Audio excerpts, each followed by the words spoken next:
பேப்பரை திறந்து பார்த்தா ஜனநாயகன் படத்தை போயிட்டு தீர்ப்பு இன்று வழங்கப்படுகிறது. என்ன பெரிய ஹிஸ்டாரிக்கல் மூவி அது? எதுக்கு அப்படி ஒரு இது போட்டுக்கிட்டு இருக்கிறீங்க? ஜஸ்டிஸ் டிலேடு, சிபிஐயில் கொடுத்தாச்சு, ஜஸ்டிஸ் டிலேடு போயிடுச்சு, கரூரியாக மறந்துடுவோம் அந்த ரிசல்ட் வரும். ஆக அவரை காப்பாற்றி வாழ்த்து அன்றைக்கே சொன்னேன் நான். விஜய் மாத்திரம் ஏன் போனார்? தேவையில்லாமல் நீங்கள்லாம் சேர்த்து ஏற்றி விட்டீங்க. ஒரு படத்துக்கு 150 கோடி ரூபா வாங்கினேன். அப்படியே தம்பி டேக்ஸ் கட்டினியா? நாங்கள் முடிஞ்சு போச்சு. அமித்ஷா காலை பிடிச்சவன் தான் குடும்ப ஆட்சின்னாரு. நீ இல்லையா? உங்கள் அப்பா டைரக்டர், நீ வந்துட்ட.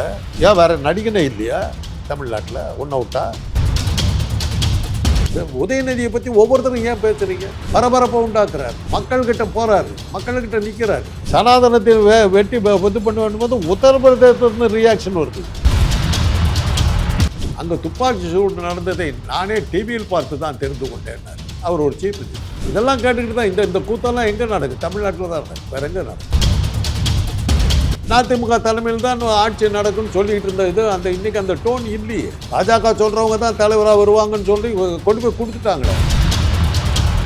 இந்தியே பலமான கூட்டணி தான். ஞானேஷ்குமார் அவங்களோட இருக்கார், தேர்தல் ஆணையத்தோடு அவங்க கூட்டணி வச்சிருக்காங்க.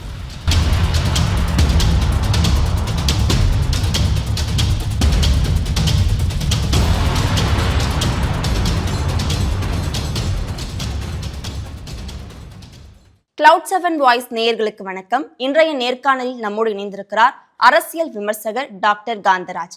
வணக்கம் சார். பாஜகவே டிவிகேவை எதிர்த்து ஒரு இடத்துலயே பேசிட்டு இருக்காங்க.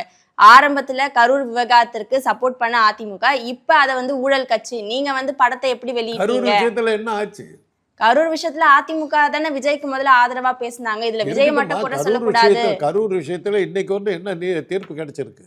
விசாரணை போயிட்டு இருக்குல்ல சார்? விசாரணை போகும், எவ்வளவு வருஷம் போகும்? அதுல இருந்து தெரியல, தள்ளி போட்டாச்சு. தாழ்த்தப்பட்ட நீதி அக்கிரமம் தான் அது. Justice delayed, justice denied. காலதாமதமாச்சுன்னா உங்களுக்கு நீதி கிடைக்காதுன்னு அர்த்தம். ஜஸ்டிஸ் டிலேடு, சிபிஐயில் கொடுத்தாச்சு, ஜஸ்டிஸ் டிலேடு போயிடுச்சு, கரூரியாக மறந்துடுவோம் அந்த ரிசல்ட் வரும்போது. ஆக அவரை காப்பாற்றியாச்சு. வாழ்த்து அன்றைக்கே சொன்னேன் நான், பிரச்சனை தீர்ந்து போச்சு, கவலைப்படாத அப்படின்னு. பழனிசாமி சீஃப் மினிஸ்டராக இருக்கும்போது தான் சிபிஐ பிரமாதமாக பயன்படுத்தினார். ஸ்டெர்லைட் ஆலையை பற்றி சொன்னார், ஞாபகம் இருக்கா? சீஃப் மினிஸ்டர் ஆஃப் தமிழ்நாடு, முதலமைச்சர் போலீஸ் துறையை கையில் வச்சுட்டு சொல்ல, அங்கே துப்பாக்கி சூடு நடந்ததை நானே டிவியில் பார்த்து தான் தெரிந்து கொண்டேன்னார். அவர் ஒரு சீஃப் மினிஸ்டர். இந்த ஸ்டேட்மெண்ட்டை விட்டு சீஃப் மினிஸ்டர் இது மறுபடியும் வரேன்றார். இதெல்லாம் கேட்டுக்கிட்டு தான் இந்த கூத்தெல்லாம் எங்கே நடக்குது? தமிழ்நாட்டில் தான் நடக்குது, வேற எங்கே நடக்குது? ஒரு முதலமைச்சர் ஒரு பெரிய தொழிற்சாலைக்கு எதிர்ப்பாக நின்று அது எப்படி ஒரு வேனில் நின்றுக்கிட்டு ஆளை குறிப்பார்த்து சுடுறான் அந்த போலீஸ். அவ்வளோ ப்ரூட்டல் அட்டாக். எந்த நாட்டிலையும் நடக்காத அக்கிரமம் ஒரு நடந்தது. ஸ்டெர்லைட் ஆலை குறிப்பார்த்து சுட்டாங்க. அப்படி அவ்வளோ பெரிய படுகொலை நான் டிவியை பார்த்தான் தெரிந்து கொண்டேன்னு சொன்னவர் இந்த தமிழ்நாட்டுடைய முதலமைச்சராக இருந்தார். மறுபடியும் முதலமைச்சராக வருவேன்னு சொல்லிட்டு இருக்கார். அதனால் கரூர் கேஸெல்லாம் இன்னைக்கு நாளைக்கு வரப்போகிறதெல்லாம் முடிய போகிறதும் இல்லை, அது போயிட்டே இருக்கும். சரி, என்னோட கேள்வி என்னன்னா, இப்போ அதிமுக அதிகமாக விஜயை விமர்சிக்கிறாங்க. அது மட்டும் இல்லாம விஜய் இப்போ ஒரு விரக்தியில இருக்காரு அப்படின்றதையும். விஜய் ஒன்றும் விரக்தியில் இல்லை, அவங்க கரெக்டான அவங்க ஸ்க்ரீன் பிளே எல்லாம் கரெக்டாக தான் பண்ணிட்டு போயிட்டு இருக்காங்க. நீங்கள் இப்போ பாருங்க, இப்போ அந்த ஜனநாயகம் படத்துக்கு எவ்வளோ பெரிய விளம்பரம். இன்னும் படம் ஷூட்டிங் நடக்குதா இல்லையான்னு கூட தெரியல. தள்ளி போயிட்டே இருந்தா அது எப்படி ஷூட்டிங் நடக்குதா இல்லையான்னு கூட தெரியல. எவ்வளோ பெரிய விளம்பரம். டெய்லி ஜனநாயகனை பற்றி பேசுகிறீங்க, டெய்லி விஜய் பற்றி பேசுகிறீங்க. இதை விட விளம்பரம் என்ன இருக்குதுப்பா? 1 கோடி ரூபா கொடுத்து விளம்பரம் போட்டால் கூட இவ்வளோ ரீச் ஆகாது. பேப்பரை திறந்து பார்த்தா ஜனநாயகன் படத்தை போயிட்டு தீர்ப்பு இன்று வழங்கப்படுகிறது. என்ன பெரிய ஹிஸ்டாரிக்கல் மூவி அது? எதுக்கு அப்படி ஒரு இது போட்டுக்கிட்டு இருக்கிறீங்க? அவர் ஏற்கனவே ஒவ்வொரு படத்துக்கும் அவர் அப்படி தான் பண்ணார். இதுக்கு முன்னாடி நான் நிறையா தடவை சொல்லியிருக்கேன். இந்த கதை திருடப்பட்டது, ஒரிஜினல் நிஜ கதாசிரியர் வழக்கு அப்படின்னு சொல்லி விஜய் படத்துக்கு போடுவாங்க. ஒரு 3-4 படம் இது பண்ணிச்சு, ஒரு 5வது படத்துக்கு போட்டார் போனியாவில். இதெல்லாம் சினிமாவில் எப்போவுமே நடக்கிறதுமா. இன்றைக்கி நேற்று இல்லை.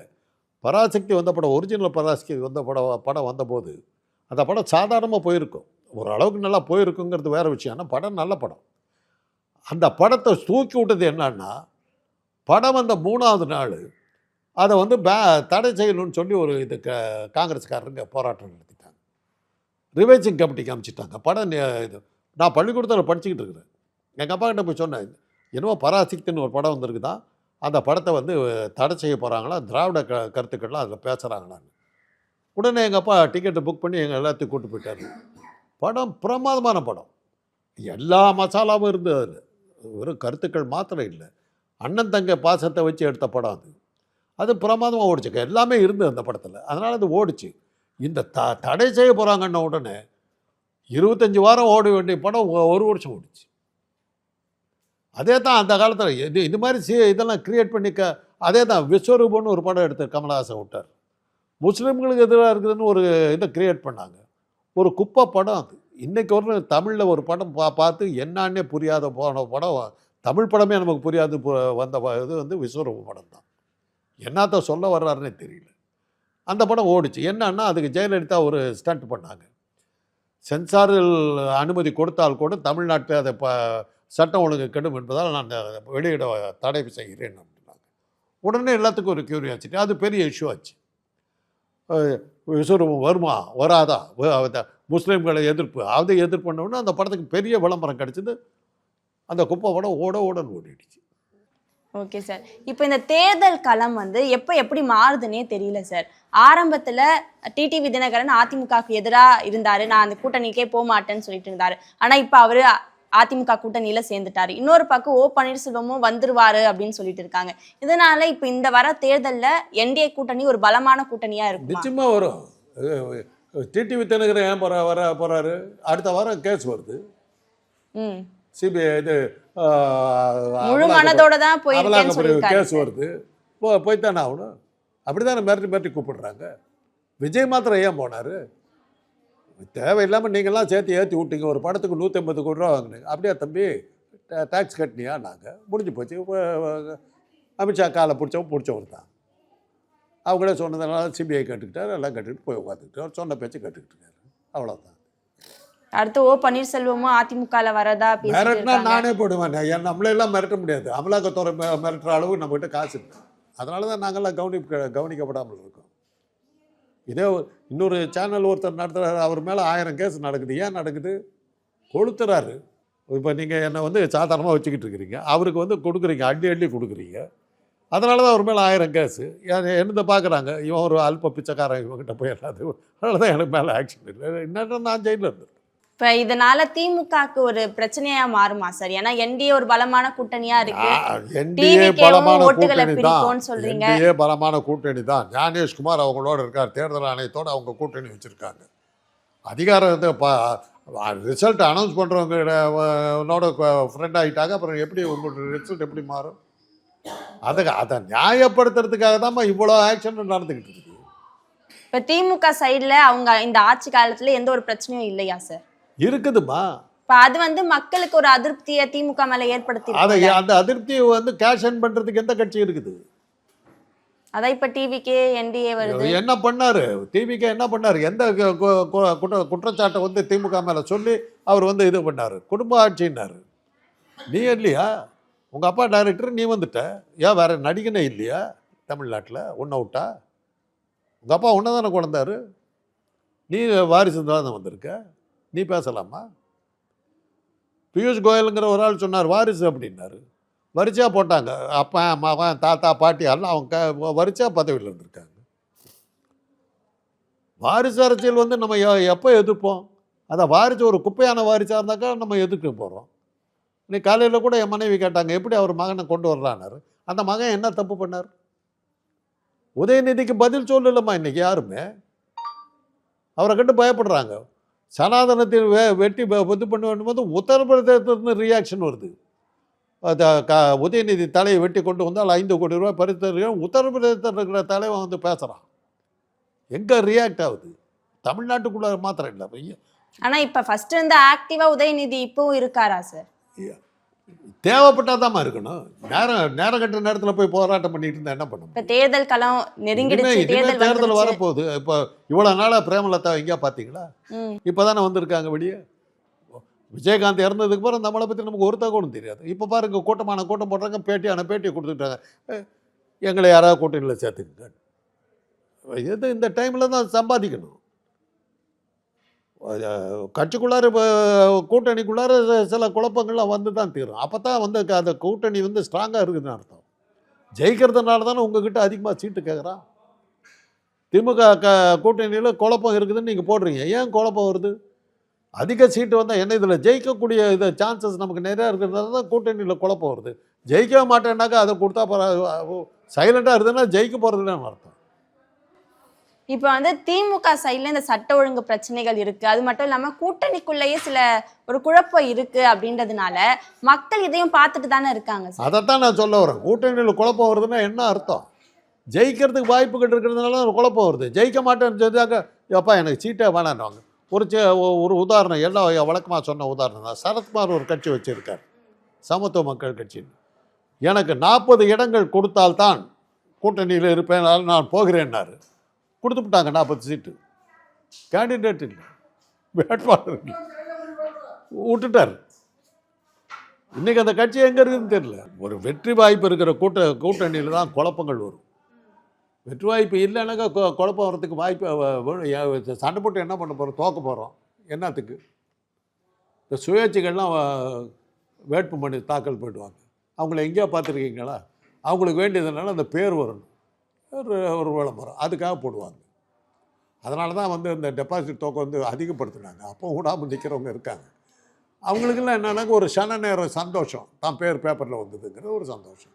அந்த மாதிரி கூட்டணியாக இருக்கக்கூடாது. ஸ்ட்ராங்காக இருக்குது, வெற்றி வாய்ப்பு அதிகம் இருக்குதுன்னு போது தான் அங்கே வந்து குழப்பங்கள் வரும். இப்போ அந்த வெற்றி வாய்ப்பு அதிமுக என்டிஏ கூட்டணியில் இல்லையா? ஏன்னா இந்த கூட்டணிக்குள்ளேயுமே பல குழப்பங்கள் இருக்கு அப்படின்ட்டு பேசியிருக்கோம். ஏன்னா இதில் வந்து யார் அதிமுக பேரை என்டிஏ சொல்லவே மாட்டேங்கிறாங்க. அது மட்டும் இல்லாமல் பிஜேபி அவங்களுடைய ஆதிக்கம் தான் இதில் அதிகமாக இருக்கும் அப்படின்னு சொல்லும்பொழுது இந்த கூட்டணிக்குள்ளேயே ஒரு குழப்பம் இருந்தால் அது வெற்றி பெறத்துக்கான வாய்ப்பு. குழப்பமே இல்லைம்மா. நேற்று வந்து தினகரன் என்ன சொல்லிட்டு இருந்தார்? பழனிசாமியோட கூட்டணி வைத்து இது பண்ணதுக்கு பதிலாக நான் தூக்கு மாட்டி கொண்டு சாவேன்னாரு. அதான் பங்காளி சண்டை முடிஞ்சிருச்சுன்னு சொல்லிட்டாரு. என்ன முடிஞ்சு போச்சு. ஏன்னா ஒரு வாரத்தில் கேஸ் வருது, அவ்வளோதான். இதில் என்ன இருக்குது? இதெல்லாம் சந்தர்ப்பவாத கூட்டணி. இதெல்லாம் நீங்கள் என்ன கேட்டீங்க? இப்போ நீங்கள் திமுக கூட்டணியில் ஒரு குழப்பம் இருந்துச்சுன்னா அது வெற்றி பெறும் அப்படின்னு சொல்றீங்க. அதே மாதிரி இப்போ அதிமுக என்டிஏ கூட்டணியில் குழப்பம் இருந்து வெற்றி பெறுமா? எல்லாருமே சேர்ந்து அதிமுக தலைமையில் தான் ஆட்சி நடக்கும்னு சொல்லிட்டு இருந்த இது இன்னைக்கு அந்த டோன் இல்லையே. பாஜக சொல்றவங்க தான் தலைவராக வருவாங்கன்னு சொல்லி கொண்டு போய் கொடுத்துட்டாங்களே. எல்லாருமே அமித்ஷா இல்லாம அனௌன்ஸ் பண்றாரு. பழனிசாமி தான் வருவாரு, மோடி சொல்றாருமா. இவங்கள சொல்லணும். இவங்கெல்லாம் தமிழ்நாட்டில் வந்து மேஜர் கட்சி. இப்போ காங்கிரஸ் வந்து திமுக கூட்டணியில் இருக்காங்க. காங்கிரஸா சொல்லுது திமுக கூட்டணியில் தான் தலைவராக வருவாங்கன்னு காங்கிரஸா சொல்லுது. அவங்களோட தலைமை சொல்லும். அவங்க தலைமை யார்? ஆனா இருந்தாலுமே காங்கிரஸ்க்குள்ள இப்போ வரைக்கும் ஒரு அதிருப்தி இருந்துட்டு தானே சார். எல்லா கட்சியிலும் அதிருப்தி இல்லைன்னா கட்சி இல்லைன்னு நான் தான் சொல்றேனேம்மா. ஒரு அதிருப்தி எப்போ வரும்? இவன் மாத்திரம் சம்பாதிக்கிறானே, இவன் மாத்திரம் பெருசாக வரானே, இவன் மாத்திரம் பாப்புலராக இருக்கான்னு போது தான் உங்களுக்கு அதிருப்தி வரும். கட்சியில் இருக்கிற அடையாளமே தெரியாமல் இருந்தாக்கா அது யார் இருந்தா என்னங்கிறது மாதிரி தானே போகும். அதுதானே அரசியல். இப்ப திமுகல அடுத்து கனிமொழியுடைய ஆதிக்கம் அதிகமா இருக்கு அப்படின்னு சொல்லப்படுது சார். உதயநிதி ஸ்டாலினுக்கு போட்டியா கனிமொழி வராங்களா நடுவுல? இருக்கலாம். அது கட்சிக்குள்ளேயே ஒரு பெரிய பிரச்சனையை ஏற்படுத்தாதா? கட்சி தலைவர்களும் கட்சி தொண்டர்களும் கவலைப்பட வேண்டிய விஷயம். சரி, ஏன்னா அதிமுகக்குள்ள கட்சி பிரச்சனை எல்லாம் நடந்துட்டு இருந்தப்ப மக்களுக்கு ஒரு அதிருப்தி இருக்கும், கட்சியே ஒழுங்கா இல்லை, எப்படி நாட்டை இது பண்ணுவாங்க அப்படின்னு பல விமர்சனங்கள் அவர் மேல வைக்கப்பட்டது. அதோடைய தொடர்ச்சியா திமுக பக்கம் வருதா? வரலாமே, ஏன் வரக்கூடாது? திமுக மேலே வழக்கமாக சொல்கிற ஒரே இது வந்து வாரிசு அரசியல் இருக்கு. அந்த வாரிசுகள் எந்த வகையில் மோசமாக போயிட்டாங்க சொல்லுங்கள். ஸ்டாலினை கொண்டாரு கலைஞர், உன் மகனை தான் கொண்டு வரணும். வைகோலாம் வெளியே போனாங்க. இன்றைக்கி வைகோ எங்கே இருக்கார்? அந்த ஸ்டாலின் கூட தான் இருக்கார். ஒருத்தனை பதவியில் உட்கார வைக்கிறது பெருசு. நம்ம இந்த டேபிளில் உட்காந்துருக்கேன், நான் ஒழுங்காக வேலை செய்கிறேன்னான்னு பார்க்கணும். உங்கள் அண்ணன் பெரிய ஆள், உங்கள் அப்பா பெரிய ஆள், அதனால தான் வந்து இங்கே உட்கார வச்சுட்டாங்கங்கிறது வேறு விஷயம். உட்காரத்துக்கு காரணமாக இருந்தது அவங்க. உட்காந்ததுக்கப்புறம் அதை வந்து என்னுடைய திறமையை நான் நிரூபிக்கலைன்னா அது தவறான இது. இப்போ ஸ்டாலின் வந்ததுக்கு பிறகு என்னாச்சு? இப்போ அகில இந்திய அளவில் பிரச்சனையை உருவாக்கிட்டு அமித்ஷா மோடி போன்ற சர்வாதிகாரிகளே பயமுறுத்துகிற அளவுக்கு அவர் நிற்கிறாருல்ல. ஒரு ஆள் தான் இன்னைக்கு மம்தா பானர்ஜி போயிட்டாங்கல்ல, காணமே. அந்த அளவுக்கு இன்னைக்கு வந்து அகில இந்தியா அளவில் வந்து ஸ்டாலின் பேர் நிற்குதுன்னா என்ன அர்த்தம்? திறமையை காட்டிட்டார். ஒரே ஒரு ஸ்டேட்மெண்ட் கொடுத்தாரு உதயநிதி. உத்தரப்பிரதேசத்தில் இருக்கிற ஒரு சாமியாருக்கு வந்து 5 கோடி ரூபா பறித்து கொடுக்குறாங்க அளவுக்கு அவர் பிரச்சனையை கிளப்பிட்டார். உதயநிதியை பற்றி ஒவ்வொருத்தரும் ஏன் பேசுகிறீங்க? பரபரப்பை உண்டாக்குறாரு, மக்கள்கிட்ட போகிறாரு, மக்கள்கிட்ட நிற்கிறாரு. அதனால தான் வேலை செய்கிறான்னா அவன் யாருக்கு போகிறதான் எப்படி வந்தாங்கிறதுக்காக கேள்வி. இப்போ நேரு இருந்தார், நேருக்கு அப்புறம் இந்திரா காந்தி வந்தாங்க, எந்த வகையில் சோட போனாங்க? இப்போ இன்னைக்கு ராகுல் காந்தி எந்த அளவுக்கு எவ்வளோ பிரமாதமான ஒரு எதிர்கட்சி தலைவராக செயல்பட்டுக்கிட்டு இருக்காரு. பிரமாதமான கட்சி எதிர்கட்சி இன்னைக்கு இருக்கு. இன்னைக்கு அவர் நேற்று கூட போட்டு அந்த நிர்மலா சீதாராமன் உண்டு வா இல்லைன்னு இது பண்ணிட்டாங்க. இவரை சீட்டு தொடர்ந்து எல்லா இடங்களையும் அவங்க தோல்வியை தானே சார் பார்த்துட்டு. தோல்விங்கிறது வந்து ஒரு இது இல்லைம்மா. ஒலிம்பிக்கில் என்ன சொல்லுவாங்கன்னா, ஒலிம்பிக் பந்தயத்தில் பங்கெடுத்துக்கிறோன்னாக்கா ஜெயிக்கிறத பற்றி அக்கறை இல்லை, அதில் பார்ட்டிசிபேட் பண்ணுறேங்கிறதே உங்களுக்கு பெரிய தகுதி. அதுதான் அதில் முக்கியம். இப்போ நடுவில் இப்போ கனிமொழியுடைய ஆதிக்கம் அதிகமாக வர, கனிமொழியோட ஆதிக்கம் வந்துட்டு போட்டுமா, அந்த சென்னை சங்கமம் அவங்களுக்கு வந்து ஒரு அமைச்சரவையில் இடம் கொடுக்கணுமா இந்த தேர்தலில் அப்படின்ற ஒரு எதிர்பார்ப்புக்காக வராங்க அப்படின்ற ஒரு விமர்சனம் அவங்க மேலே வைக்கப்படுது. எல் முருகன்ற ஒரு அமைச்சர் வந்து போன வருஷம் மீனாவை கூப்பிட்டு ஒரு ஃபங்க்ஷன் நடத்தாரு. மோடி ஓடி வந்து ஃபங்க்ஷனில் கலந்துக்கிட்டாரு. அடுத்த வாரம் என்ன செய்தி வந்தது? மீனா பதவி ஏற்க நாள் குறிக்கப்பட்டு விட்டது, அமைச்சராக பதவி ஏற்க போகிறாருன்னு வந்தது. அது ஓகே அவங்களுக்கு சார்? அது வெளியே இது கட்சிக்குள்ளேருந்து வருது, எல்லாம் ஒன்று தான்மா. அந்த பொண்ணு வருது, அந்த பொண்ணுடைய செயல்பாடுகளை பாருங்கள். செயல்பாடு இல்லைன்னா ஆட்டோமேட்டிக்காக தோற்றுருவீங்க. நீங்கள் தலைவரை கொண்டு உட்கார வைக்கலாம். இன்னொன்று என்னன்னா, இப்போ மு.க. ஸ்டாலின் அவர்களே எடுத்த உடனே இந்த முதலமைச்சர் பதவிக்கு வரலையே, தொடர்ந்து பல போராட்டங்கள் கடந்துதான் அவர் வந்திருக்காரு. ஆனா இப்ப உதயநிதிக்கு உடனே ஒரு முதல்வர் சீட்டா அப்படின்றது விமர்சனத்துக்கு உள்ளாகுது. எல்லா காலத்திலையுமே அன்னைக்கு வந்து அரசியல் கட்சிகள்லாம் வந்து மேடையில் ஏறி தான் பேசி ஆகணும். இன்னைக்கு மீடியா இவ்வளோ வந்துருச்சு. டிவியில் இது பண்ணலாம், செல்ஃபோனில் பிரமகண்டா பூரா செல்ஃபோன்லேயே பண்ணலாம். நீங்கள் எவ்வளோ மீம்ஸ் வருது பார்த்தீங்கன்னா. விஜயை பற்றி ஒரு அசிங்கமான இதெல்லாம் வருது. நேற்று பூரா போட்டு காட்டினாங்க, அவரை பற்றி அவ்வளோ படங்கள் எடுத்து இது போட்டு விட்டுருக்காங்க. இன்றைக்கி மீடியா வந்துருச்சுமா, எல்லார் பாக்கெட்லையுமே இது இருக்குது. நீங்கள் வந்து தனித்தனியாக பேசணுங்கிற பொதுக்கூட்டங்களே இன்றைக்கி தேவையில்லை சொல்லப்போனால். விஜய் பொதுக்கூட்டம் போடணும்னு சொல்கிறீங்க அது. ஆனால் இன்றைக்கும் அந்த சிஸ்டத்தை நம்ம எதிர்பார்க்குறோம். மக்கள் மத்தியில் போய் நிற்கணும், காட்டி ஆகணும். அதுக்கு ஈவென்ட் மேனேஜர்கிட்ட விட்டால் எல்லாம் நடத்துகிறாங்க. இது வந்து நான் சொல்கிறதெல்லாம் எங்கள் காலத்து அரசியல். இந்த காலத்து அரசியலுக்கு அது தேவையில்லை. ஆன்லைன் வந்ததுக்கு பிறகு ஒரு ரூம்குள்ளார உட்காந்து நம்ம பேச முடியும். இன்னும் அந்த அளவுக்கு மக்கள் பக்குவப்பட்டாங்களாங்கிறது தான் கேள்வி. நான் அதைத்தான் சொன்னேன். அமெரிக்காவில் வந்து அவ்வளோ தூரத்துக்கு டெக்னாலஜி வளர்ந்த ஊரில் கூட விசில் ஸ்டாப் கேம்பெயின் நடத்துகிறான். அதனால் அப்படி இருக்கும்போது படித்தவர்கள் வந்து 90%, படிக்காதவர்கள் 10% இருக்கிற ஊர்லேயும் அப்படி இருக்குதுன்னா, உலக போக்கே என்னன்னு தெரியாத ஒரு நாட்டில் இது ஆன்லைன் நடக்குமாங்கிறது கேள்வி. ஒருவேளை விஜய் ஜெயிச்சார்னாக்கா அந்த சிஸ்டம் கரெக்டாக இருக்குதுன்னு அர்த்தம். Okay sir. இப்போ வந்து அதே மாதிரி திமுக ஆட்சியில் சட்ட ஒழுங்கு பிரச்சனைகள் அதிகமாக இருக்குது அப்படின்னு சொல்கிறாங்க. அது வந்து மக்கள் மத்தியில் இந்த தேர்தலை எதிரொலிக்குமா? கண்டிப்பாக. அது அப்போ அதைத்தாம்மா சொல்லி ஆகணும்.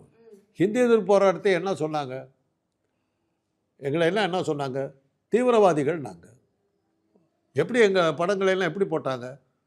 அப்பாவி மக்களையெல்லாம் குத்தி கொண்டு போட்டு மொழி போகிறங்கிற பேரில் வந்து அப்பாவி மக்களை குத்தி கொண்டாடுங்கன்றது தான் காங்கிரஸ் போட்ட போஸ்டர். மக்களை ஏற்றுதுங்க.